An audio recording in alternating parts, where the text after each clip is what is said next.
한 달 동안 뼈 빠지게 일해서 받은 소중한 월급. 스마트폰 화면에 월급이 입금되었다는 알림이 울릴 때의 그 짜릿함. 다들 아시죠? 그 순간만큼은 세상을 다 가진 것 같고, 이번 달은 왠지 저축도 많이 하고 여유롭게 살 수 있을 것만 같은 희망에 부풉니다.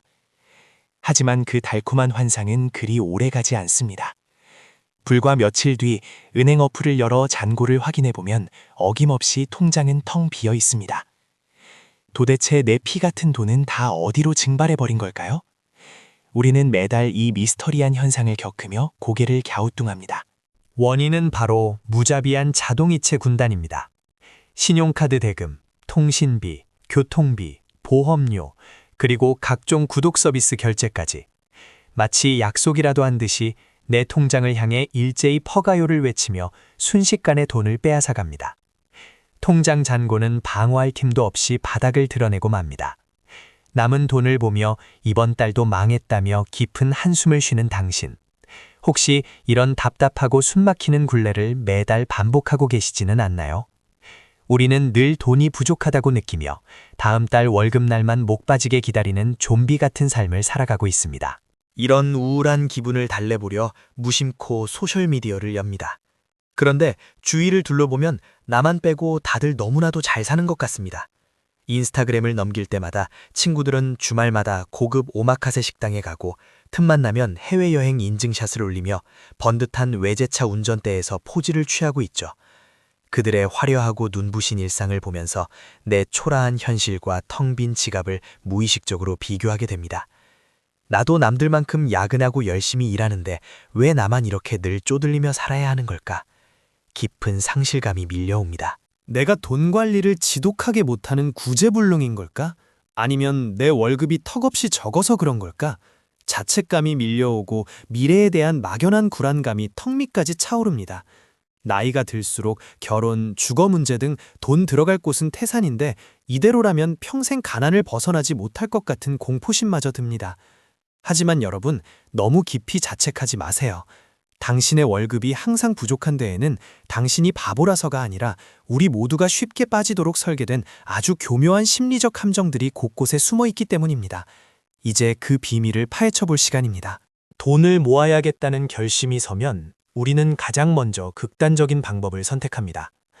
점심값 1,000원을 아끼기 위해 굶다시피 하고 좋아하는 커피를 억지로 참으며 매일 가계부를 쓰며 스트레스를 받습니다. 마치 지독한 다이어트를 하듯 소비를 옥죄는 것이죠. 하지만 이런 고통스러운 절약은 대부분 한 달을 넘기지 못하고 참혹한 실패로 끝이 납니다. 왜 그럴까요? 바로 우리의 의지력은 무한한 샘물이 아니라 쓰면 쓸수록 닳아 없어지는 스마트폰 배터리와 같기 때문입니다. 심리학에서는 이를 자아 고갈 현상이라고 부릅니다. 아침에 출근할 때 꽉 차 있던 당신의 의지력 배터리는 상사에게 시달리고 업무 스트레스를 견디느라 퇴근할 때쯤이면 완전히 방전되어 버립니다. 판단력이 흐려진 뇌는 하루 종일 고생한 나에게 무언가 보상을 해주어야 한다고 강렬하게 속삭입니다.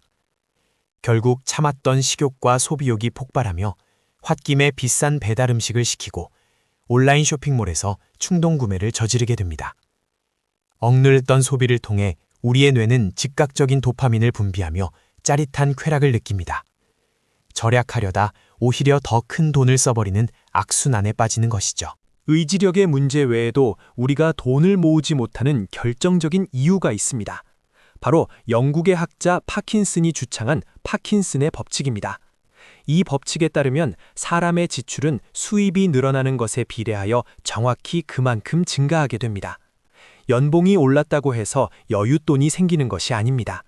월급이 오르면 우리의 뇌는 귀신같이 그 남는 돈을 써버릴 새로운 구실을 만들어냅니다. 3만 원짜리 식사가 5만 원짜리로 바뀌고 버스 대신 택시를 타게 됩니다. 소득이 늘어난 만큼 씀씀이도 커져 결국 통장 잔고는 언제나 제자리 걸음을 하게 되는 것입니다. 여기에 디대로 효과라는 무서운 소비 심리까지 더해집니다. 새 옷을 한 벌 샀을 뿐인데 그 옷에 어울리는 새 신발과 가방이 필요해 보입니다. 결국 하나의 소비가 다른 소비를 꼬리에 꼬리를 물고 유발하게 됩니다. 좋은 차를 사면 그에 걸맞은 명품 시계를 차야 할 것 같고 좋은 동네로 이사하면 인테리어와 가구도 전부 고급으로 바꿔야 직성이 풀리죠. 나의 물건들이 나의 사회적 지위를 대변한다는 착각에 빠져 수준에 맞추기 위한 끝없는 소비의 연쇄 반응 속으로 스스로 걸어 들어가는 것입니다. 이 모든 현상을 통틀어 우리는 라이프스타일 인플레이션이라고 부릅니다. 자본주의 사회는 끊임없이 우리에게 속삭입니다. 당신은 더 좋은 것을 누릴 자격이 있고 소비를 통해 당신의 가치를 증명하라고 말이죠. 그래서 우리는 진정으로 필요한 것을 사는 것이 아니라 남들에게 보여주기 위한 삶의 기준을 높이는 데 돈을 낭비합니다. 겉보기에는 번지르르하고 우아한 삶을 사는 것 같지만 실상은 매달 날아오는 카드값에 허덕이며 미래를 담보 잡힌 채 살얼음판 위를 걷고 있는 아슬아슬한 상태인 것입니다. 소셜미디어에서 보았던 그 화려하고 완벽해 보이는 사람들 중 상당수는 사실 빈 껍데기일 확률이 높습니다. 엄청난 빚을 지고 있으면서도 겉으로만 가짜 부자의 삶을 연기하고 있는 것이죠. 그렇다면 진짜 부자는 어떤 모습일까요? 경제학자들은 입을 모아 말합니다.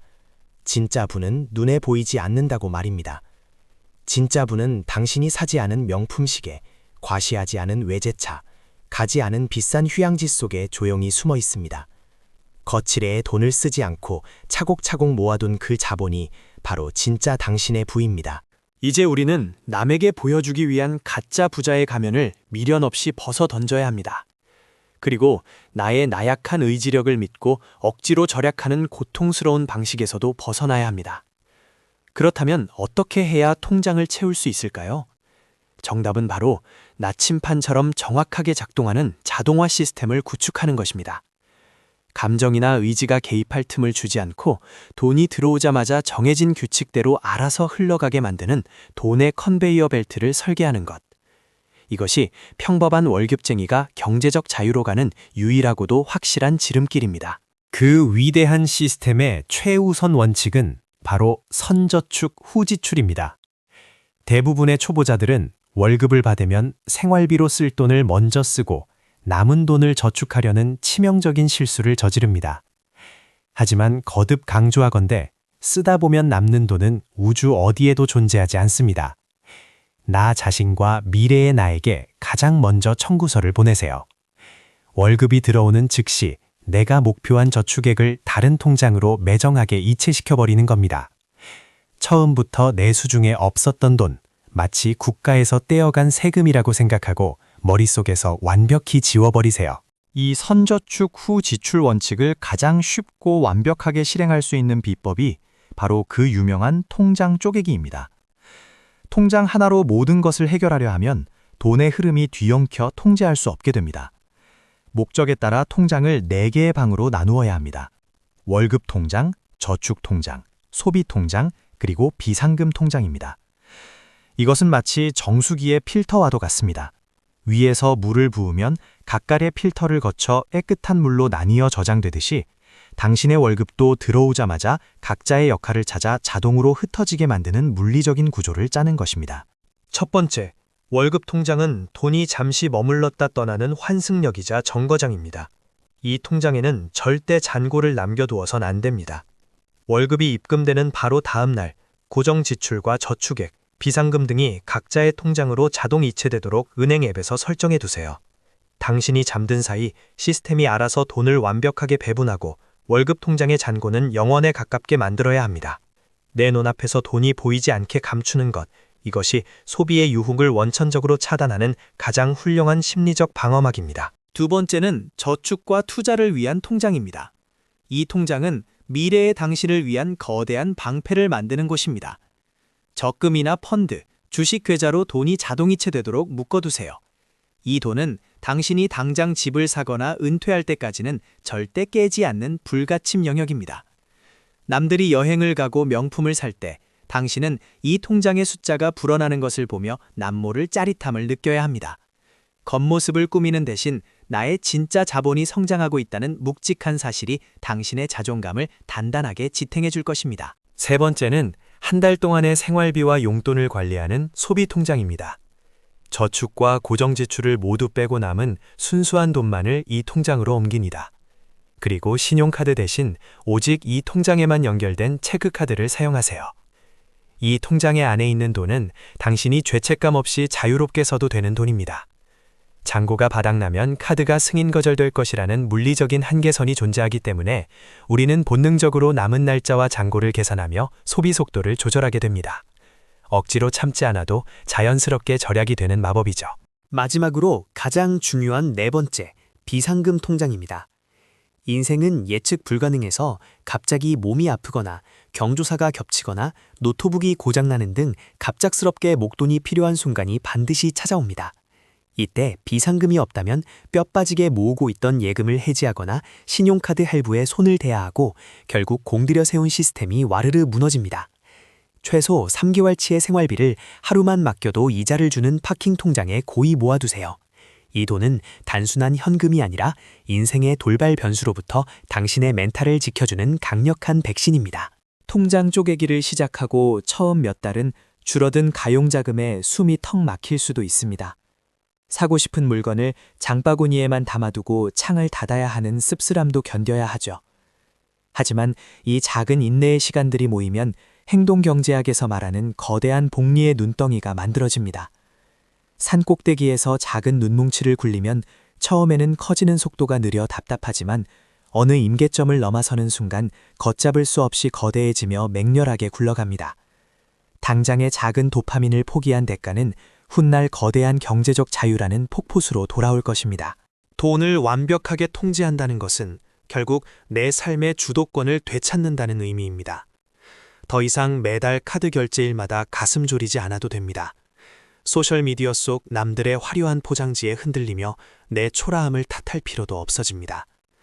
나만의 확고한 원칙과 시스템 아래 통장에 차곡차곡 쌓여가는 숫자를 바라볼 때 느끼는 그 묵직한 안도감과 뿌듯함. 그것은 세상 어떤 비싼 명품 가방이나 외제차와도 감히 비교할 수 없는 깊고 단단한 마음의 평화입니다. 당신은 이제 가짜 부자의 굴레를 끊고 진짜 어른의 삶으로 진입한 것입니다. 남들의 속도에 맞춰 억지로 뜀박질하지 마세요. 타인의 시선이라는 독이 든 성배를 내려놓고 오롯이 나만의 속도로 걷기 시작할 때 비로소 진짜 부를 향한 올바른 길이 열립니다. 거창한 투자 비법이나 수천만 원의 종잣돈이 없어도 괜찮습니다. 오늘 내 통장의 쓰임새를 명확히 나누고 단돈 10만 원이라도 내 미래를 위해 먼저 떼어놓는 이 작고 단순한 행동 하나.